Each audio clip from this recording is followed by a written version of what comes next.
U Srime, popri hrozna i breskinjoh, še veciše sadza i hruški.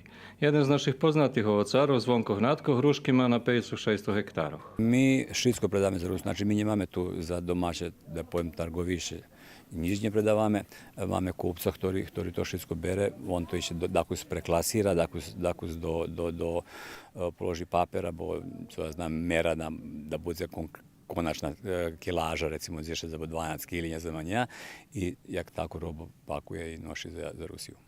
I jak on placi, u ktorim roku placi? Pa nam placi na 15 dni, 20 dni, mjesec dni, kad nam da pojem hitno penježe trebaju, već kad nam može da nam je avans poveden, kad treba. Nije problem. I zadovoljni ste za cenu? Pa to roku pohjedovanje opšte ovocoh, da pojem i breskinjoha i hruškog doz veljke.